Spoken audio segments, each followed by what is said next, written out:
Good evening. The time is now 6 p.m. We're going to go ahead and get started tonight. Thank you so much for coming to our College and Career Ready Night. In this session, we'll talk about the education pathway and what that means here at District 214. My name is Alvin Lewis. I am the CTE PE Division Head at John Hersey High School. And as we work through tonight, I'll allow our panelists, starting with Keisha, to introduce themselves, what they do, and their affiliation with District 214. Hi, everyone. My name is Keisha Rembert. I am a professor at National Louis University, as well as the Diversity, Equity, Inclusion, and Belonging Coordinator for Undergraduate Teacher Preparation. Excited to be here with you all today.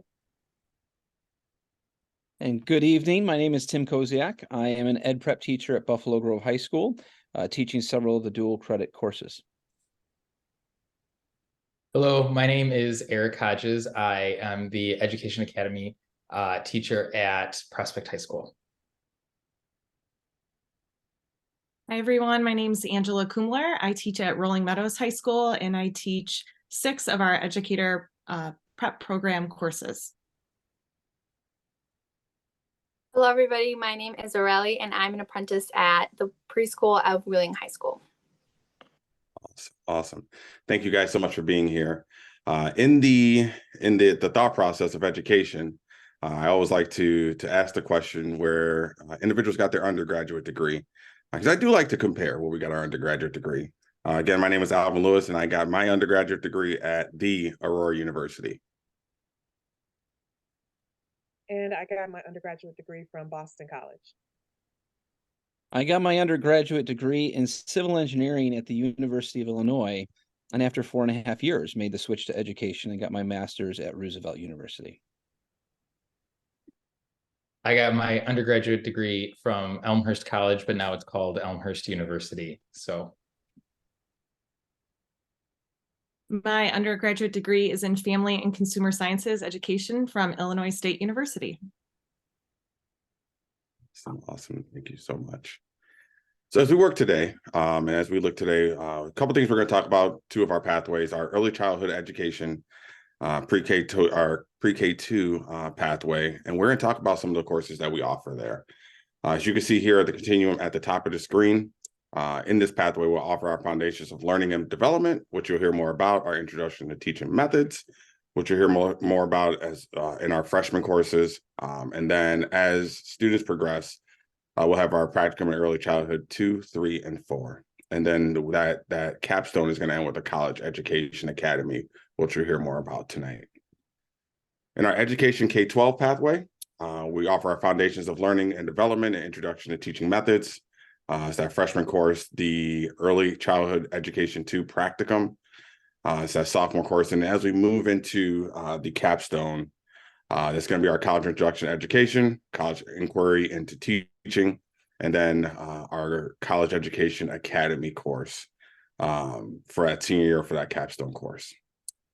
Again, with all of our pathways, because we understand with our academics and our pathways, we want to give our students as many opportunities as possible.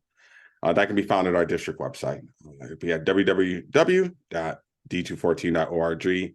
Under that academics tab, you would then go down to the academic programs and pathways guidebook. Again, we are very, very excited to have you here with us today to talk about some things that we do here in our pathway, answer some questions of things we do in our pathway, but also to have the understanding that you may have questions on your end. If there are any questions, please feel free to put them in the chat.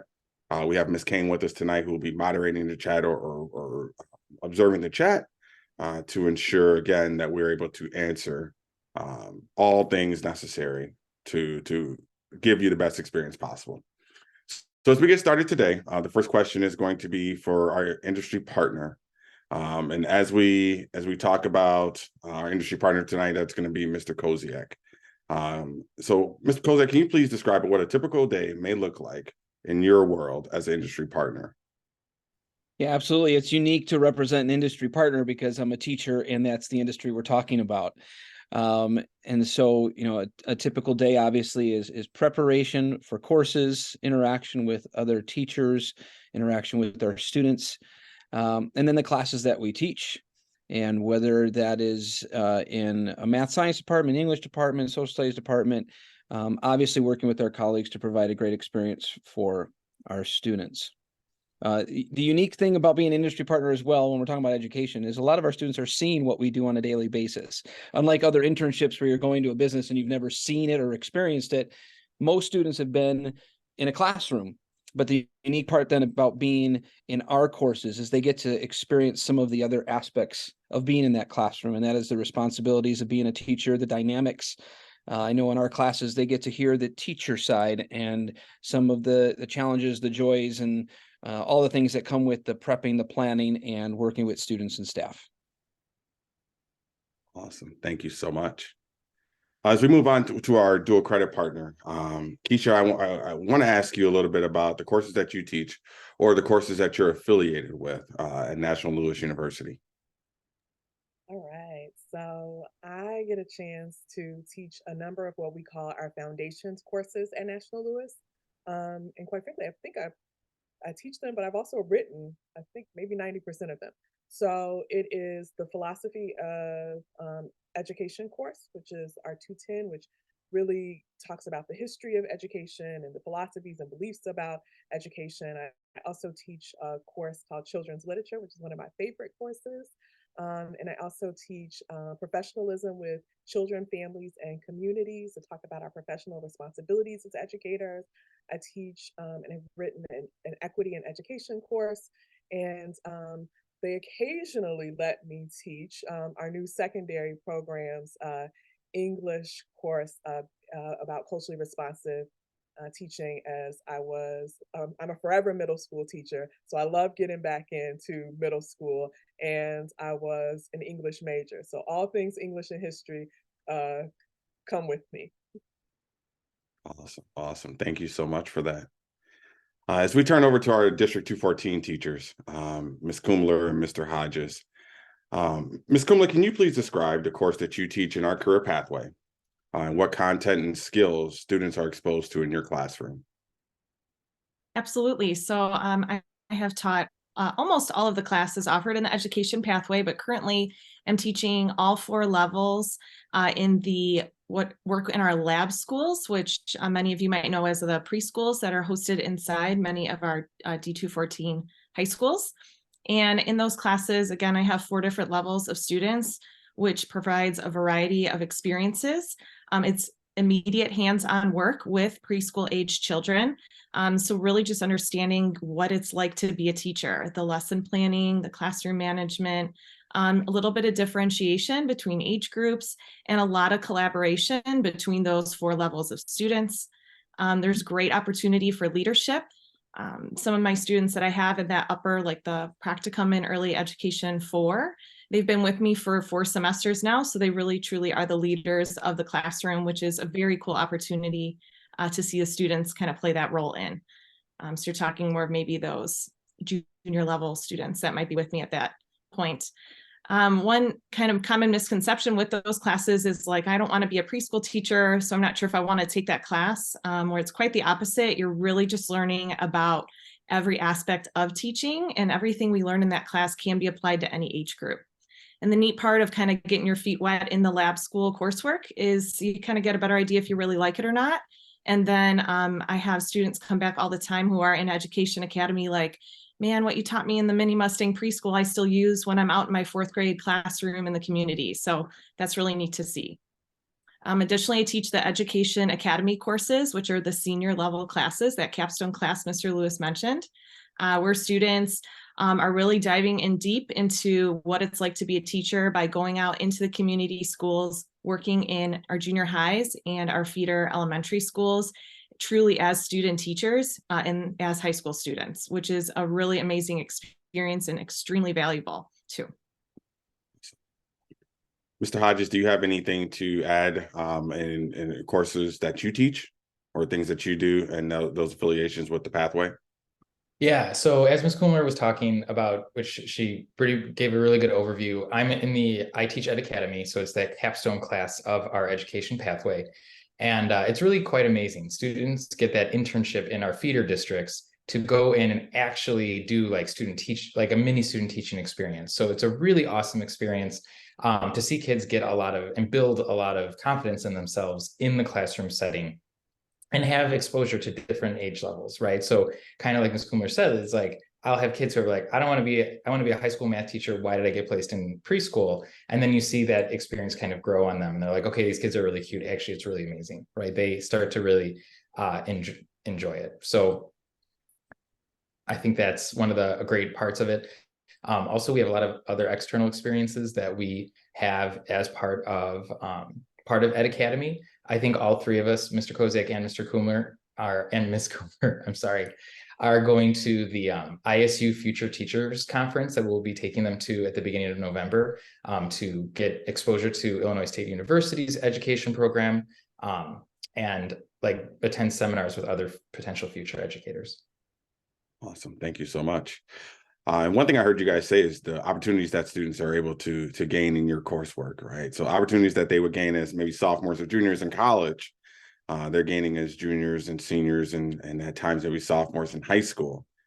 Some of those partnerships that we have here as a district. So thank you guys very much for expounding on that.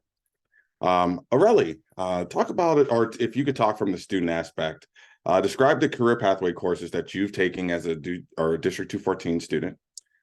Which course did you find most helpful in terms of preparing you for life beyond high school? Course.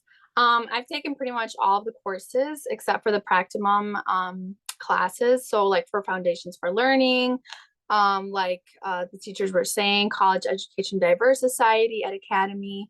And I feel like really Ed Academy has helped me to really build myself and to know what really it is to be in the teaching world.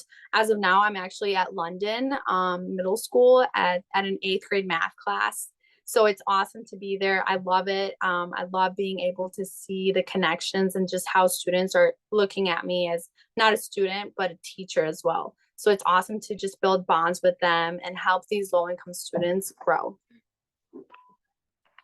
Awesome. Thank you so much.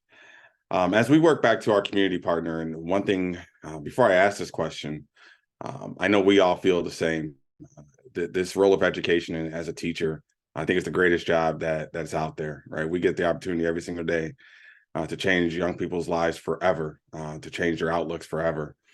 So as we talk about that, Mr. Koziak, what training do you believe is necessary in order to obtain a job in this education field? Well, I think number one, to be a great teacher, I think you need to be reflective. Kids are so accustomed to they can never fail, they can never fail. That's the model we have. But the reality is, as teachers, we're constantly failing forward, trying new things, and we have to be reflective. And I think some of the best teachers out there have been teaching for 20 years, but because they're constantly reflecting and trying new things and being creative and considering their students and the needs of their students, that's what makes them successful. That's what brings joy to the job. Being a former engineer and then coming into education as a science teacher, as an instructional coach and in the education pathway, the experiences in the ed pathway are just tremendous. The hands-on learning that are provided for these students. And as you guys were sharing, and as Eric and Angela were sharing, I have 2 high school students myself. I know our audience is for future high schoolers or current high school students. My kids want to be teachers. They don't have the opportunities to go through the classes with the lab school, all of those interactions with the dual credit. We have 4 dual credit classes that our students walk out with.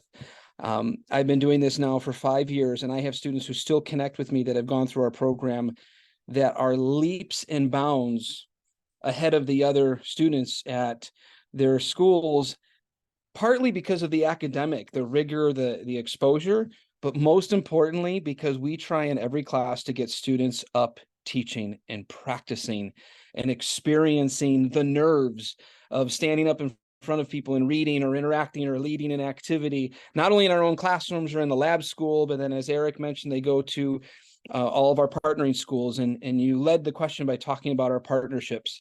We have partnerships with multiple districts around all of our high schools. We placed 120 plus students into internships for Ed Academy. And that's what this program offers, is an opportunity to be out there actually teaching and experiencing it. It's pretty powerful. Thank you so much for that. So we talk about some of those opportunities, right? We talk about the opportunities that we provide as a district. Keisha, I'm going to ask you a little bit about opportunities available in your institution. What opportunities do you have for students interested in this pathway? First, I just really want to affirm what Mr. Koziak said, having had District 214 students come to me light years ahead. And I remember even being a judge for your lesson planning seminar. I was like, oh my goodness, I'm still in that idea. I'm still in this idea because students did such a great job. So kudos to the work that's done here to prepare students for this career path that is really what I'm biased, but one of the best. The things that National Louis can also offer students is we're also affiliated with a number of organizations like the Golden Apple Scholars, which provides students with just an opportunity to have peer connections and mentors and opportunities to continue that learning as scholars in the field. We also have our Ed Rising program and offer opportunities for students to connect that way. But we also have a student advisory council so that students don't just have a seat at the table, students have a voice in what happens in our teacher preparation program, in addition to the myriad things that the university offers. But I feel like those are really these targeted educational opportunities that because we are also a small program, students have the opportunities to things that I didn't get until grad school, which is go to conferences and present with my instructors. Students have that opportunity to do with their instructors here as undergraduate teacher educators.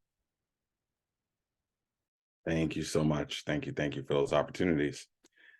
As we walk back with our District 214 teachers, we look at some of those external experiences. I know you guys have spoken a little bit about it prior, but if you can just dive in a little more on some of the external experiences that students will have in this program. And do we bring in career speakers, or what do those field trips look like? What do some of these opportunities look like? Mr. Hodges, I'm going to start with you, and then I'll pass it over to Ms. Kumler. Sure. So like I mentioned, we will be taking, so Ms. Kumler and I will be actually sharing a bus with our students all the way down to ISU and back. And it's just really quite I don't know, I look forward to it also because it's a good way that our two ed academies actually get to network with each other and get to know each other on the way down. And there are different sessions that our students got to preference that are hosted by ISU that they'll get to go to and kind of like go through the day, and we give them a little tour of ISU also. And it's just a really great experience to get exposure to a college campus and kind of have a feel of what a collegiate level education program is like. Specifically at Prospect, I will always bring in a student teacher at the end of the year to kind of give my students a hands-on, like those guys are in the trenches, right? They have just gone through the 4 years of an education program and are like right there, like at that like finish line, about to finish their student teaching and enter the teaching world. So it was actually really neat. This past year, I had a student who went to Wheeling and actually was in the education pathway throughout her high school career. And then she was placed at Prospect to do her student teaching. And she was phenomenal. And she actually now, I mean, we've kept in touch, and she is she's teaching in the suburbs also at Niles. So it's just been a really awesome experience to kind of see, you know, like she was like at the very beginning of our Education Academy program, or the Ed Pathway program, and she was successful. Other external experiences I will partner with, we have at Prospect, it's called URISE, and it's specifically students with autism and other special ed that are more high need. And my Education Academy will pair, and we have different experiences throughout the year with them. One of them is where we go to Sunrise Lake, which is this team building camp in Bartlett, Illinois. And it is one of the best experiences for my students and for the teachers. I thoroughly look forward to seeing Ed Academy kids and their classmates work through. And I don't know, it's a really great experience, and bonds are formed during that time. Awesome. Thank you so much. Ms. Kumler, I'm going to ask you the same question. Looking at those external experiences, field trips, things of that nature, career speakers, if you could expound a little bit on that. Sure. Mr. Hodges highlighted a couple of really great ones that we also see at Rolling Meadows High School. Actually have 3 Rolling Meadows High School graduates who went through the entire education pathway, and all 3 are now first-year teachers at Rolling Meadows High School with me. So a little strange to have my former student as now my colleague, but my hope for all of my students that they could come back and teach with me, because what a neat thing to be able to say you do. Additionally, we have Educators Rising, which is an extracurricular club. Students can take more leadership and be more active in other experiences working with kids, because all experiences are just going to help build that confidence, no matter what it may be. I have several community partners that kind of reach out to me looking for volunteers, whether it's helping out with like a fun fest at an elementary school or tutoring opportunities, things like that.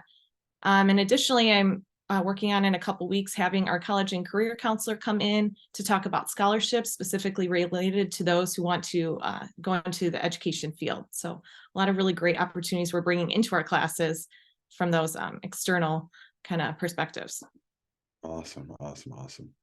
What an experience to walk through the program and then come back and teach in your school or teach in your district.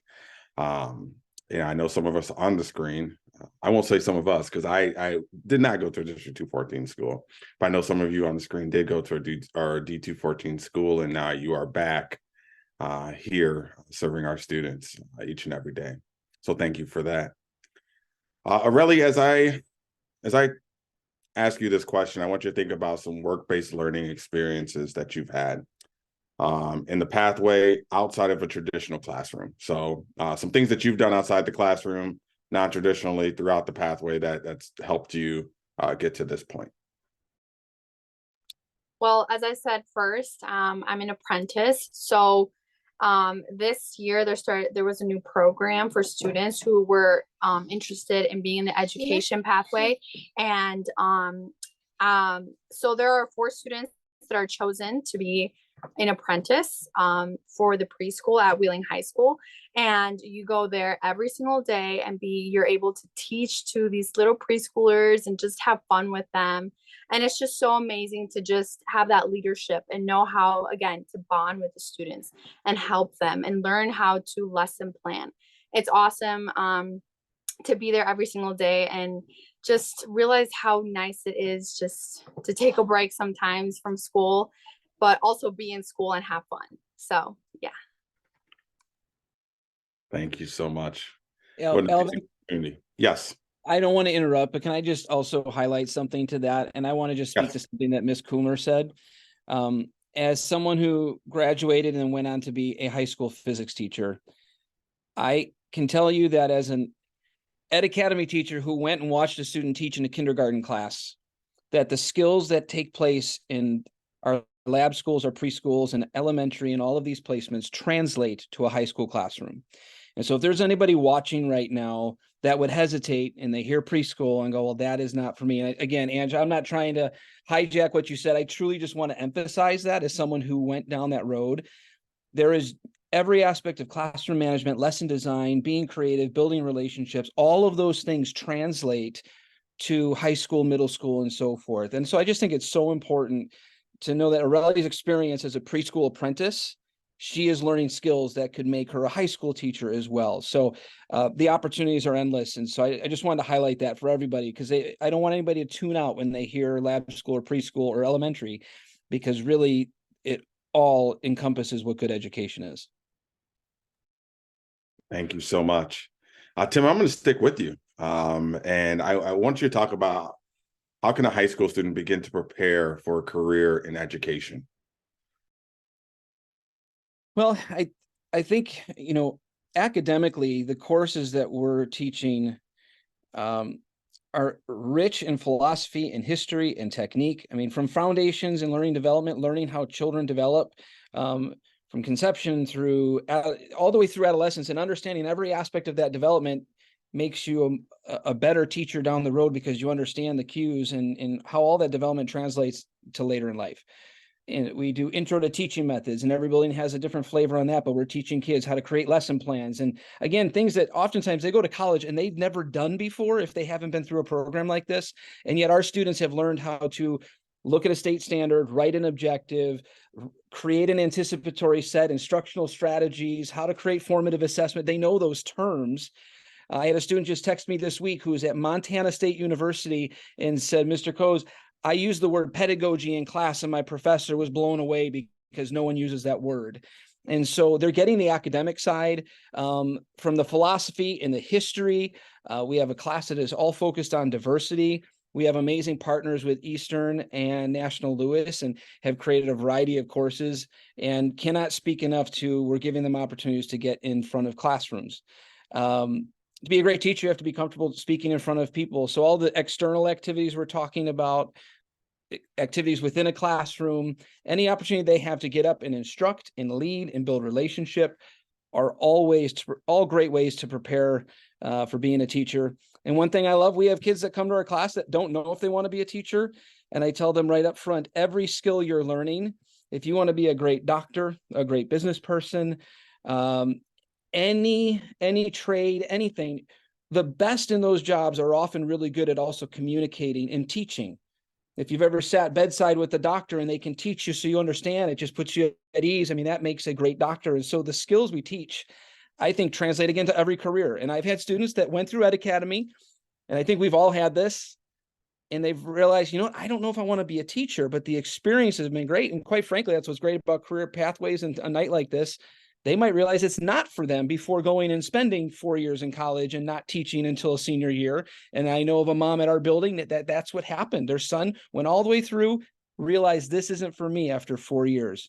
And we have kids that get to experience it now. And again, it's a tremendous opportunity. Thank you so much. So we talk about that life after high school, right? And when Keisha, as I ask you this question, looking at some of the majors that a student in this pathway can enroll in your institution, and what job opportunities that would lead to.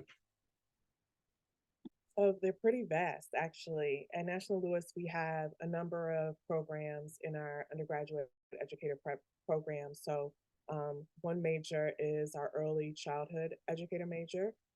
Another major is elementary ed. We also now this year rolled out a dual major of early childhood and elementary ed, so that if you wanted to go from birth to 5th grade, you could. We have an an infant and toddler studies program. We also have what we call applied educational studies, and we have a secondary program in English and math now.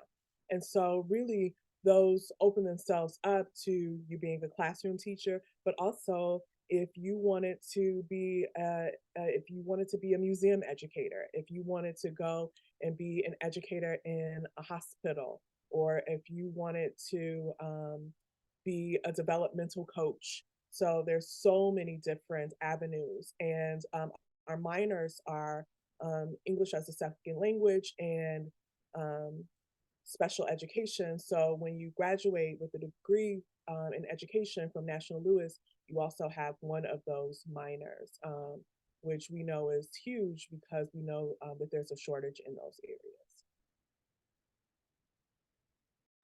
Awesome. Thank you so much. Thank you. Thank you. I know Angela and Eric, you guys talked a little bit about this. Tim, I want you to jump in on this too. I want you to talk about some of that dual credit, right? And tell me about the dual credit courses that are available for students in your pathway. Angela, I'll have you get started. Do you want me to start? Sure. So in the junior and senior level courses, students can earn up to 12 hours of dual credit through both of those years. So yeah, I think one more slide forward, whoever's on slides. Thank you. If you look at that under the 11, College Intro to Education and College Inquiry to Teaching, both each class earns 3 hours of dual credit, which means you're taking college coursework very rigorous coursework, but in the high school setting. So I like to say with the support of a high school teacher. So you're, again, still meeting that very high expectation of what a college class is. We do have to meet the same standards that, students at NLU and students at Eastern are expected to have in their classes, but you get the support of a high school teacher that you have a little bit more connection to, or easier to find and be available to support you through those classes as well.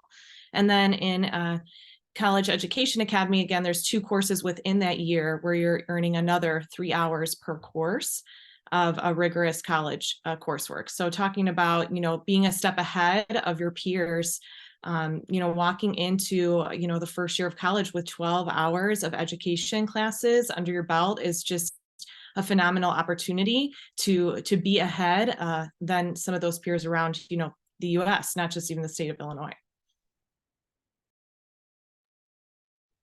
Tim and Eric, as you guys answer this, could you talk about a little bit about your schooling in order to teach these dual credit courses also, please?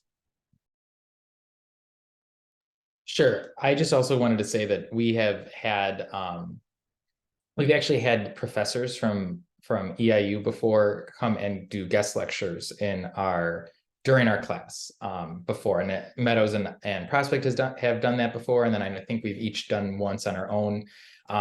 So it's actually a really cool experience for my students because, like, I 100% agree with what Angela said about having the college rigorous experience, but having the support of high school, right? Of having like the safety net and the teachers there to kind of help guide them through those experiences. But it was really neat to have her, the professor zoom in with us and give that guest lecture.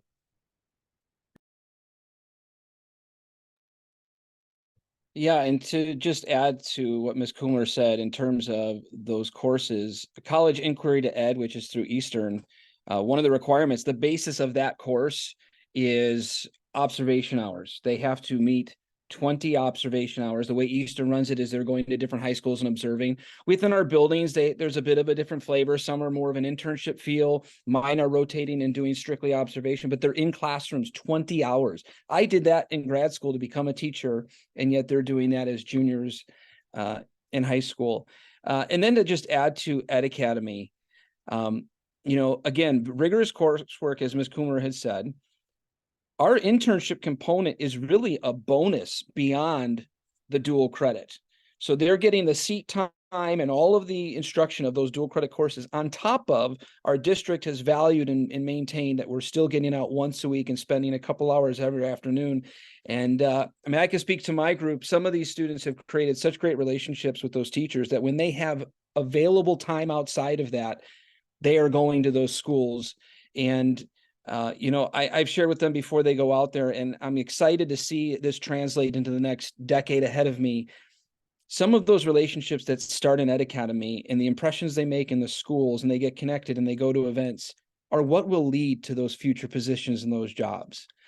So it's such a substantial opportunity on top of the things that they're learning academically in our courses. And I know in terms of teachers, being dual credit, we've all had to make sure that we have the appropriate coursework to be able to teach that. And that's dual credit in any of these career pathways or any division in our buildings. To teach the new class through Eastern, which is Education and Diverse Society, I went back and took some graduate level courses in social science because it actually has more of a background in social science. But we've all had to make sure that we are qualified and meet the requirements of our partners. Thank you so much for that. So the last question, I really want everyone to chime in on this. As we look at a high school student, if you could just give it your best word of advice for a high school student who's looking to join or who's looking to be in the education field, what's your best word of advice for that student?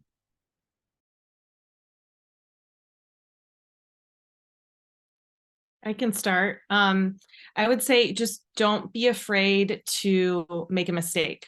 We call our preschool a lab school because it's a lab. It's a place to practice, experiment, try something new, mess up, and then try again. And that's really doesn't just apply to the lab schools, but to all of our courses. Even when I'm working with my Education Academy students who have taken several classes at Rolling Meadows, they're still making mistakes. And that's what it's all about, is it's okay to go out there and try it afraid and make a mistake and learn something from it. And so that's kind of what makes it valuable sometimes. I agree. Oh, sorry, Tim. Take it, Eric, go. Okay. We sometimes call it, like, I tell the kids, like, if you're going to be a little nervous, right? It's okay to be nervous. And Angela, you said something similar. We call it do it afraid, right? Like, do it, like, go ahead. And if you have butterflies, I tell them, I was like, you guys, the first day, I was like, I've been doing this for 17 years. The first day of school, without a doubt, when I have my first new set of students walking in, I still have butterflies in my stomach, right? Like, what's this class going to be like? Are we going to get along? All of these, like, what's this going to be like?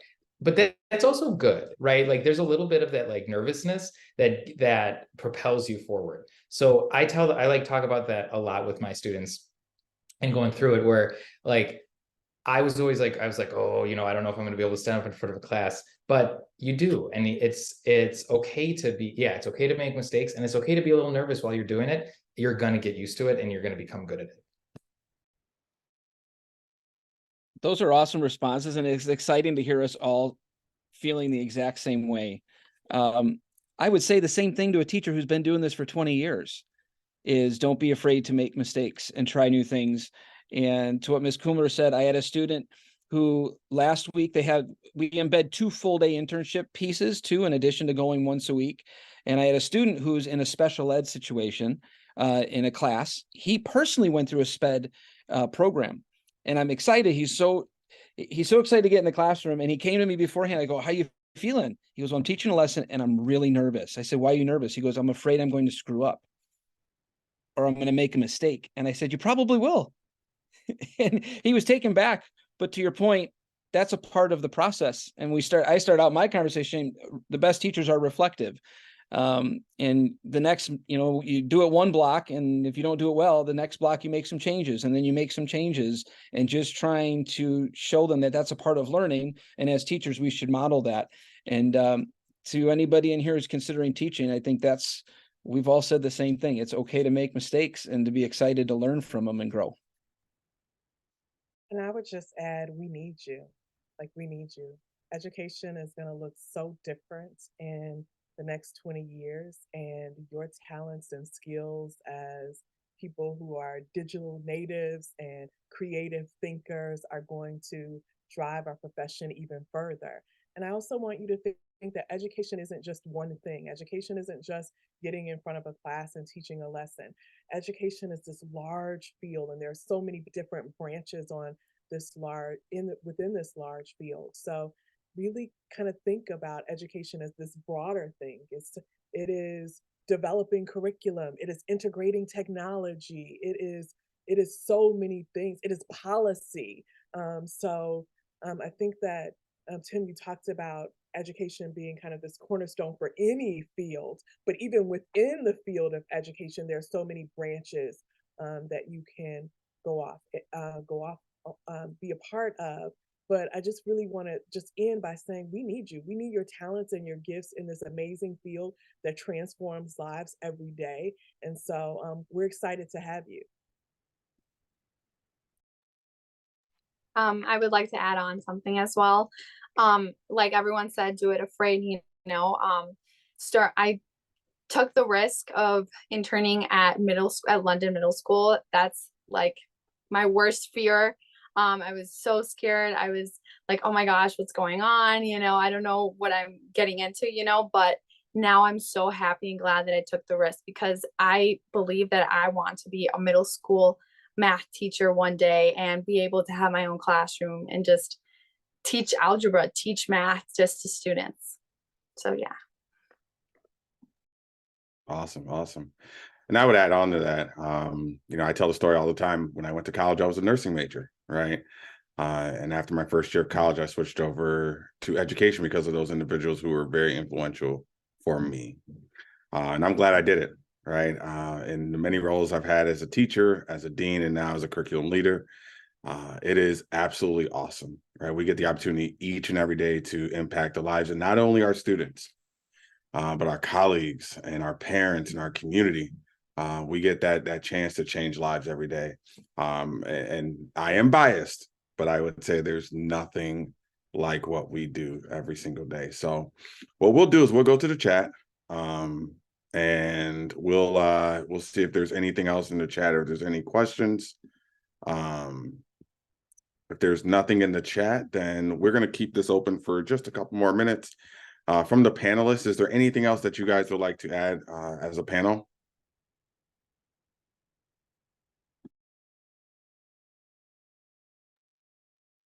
One thing really quick. I don't want to monopolize. I just love talking about this stuff. And to what you said, we need great teachers. I share with my class often.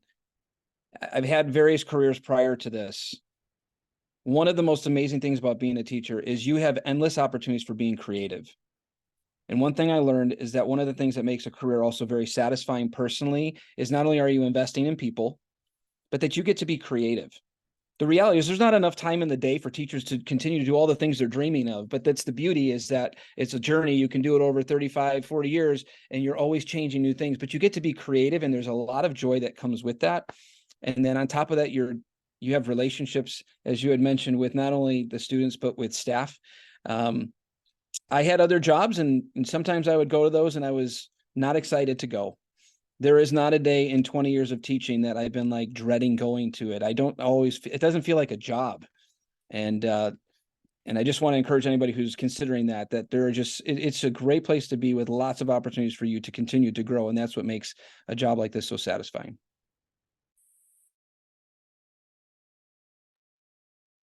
Thank you very much. Anyone else? Any other questions? Anything else in the chat?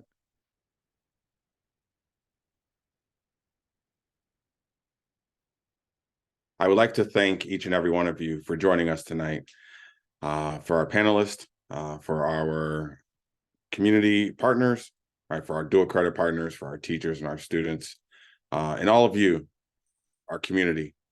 We thank you for being here. We thank you for joining with us. And one thing you saw earlier was the page with all of our names on there. If there's any questions you have, please feel free to reach out to us. Please feel free to reach out to us. I think I have a question coming in. So we have a question here regarding, so we have a student who may want to be an orchestra teacher, right? From our standpoint here in education, right, we understand it's going to be some of the arts, but we always want to give those opportunities, like Mr. Koziak said earlier, the opportunity for our students to learn how to be great communicators, right? The opportunity for our students to be able to get into different classrooms, to different lab settings, and into different areas in our community. That's always something that's huge for us. So yes, that is a pathway, or that is a area that we will cover in order to support your daughter. Yes. And I'd also add, when we do those internships, there are middle school and grade school music teachers, band teachers, orchestra teachers that are looking for students to go and intern. And it's a smaller group. I had this semester, I had 4 different music related teachers that wanted an intern in their room, and I couldn't fill them all. So it would be great to pair them being in all of their band orchestra classes, but then taking education classes, and then finishing their senior year actually going into a middle school setting and helping in an orchestra setting as an educator.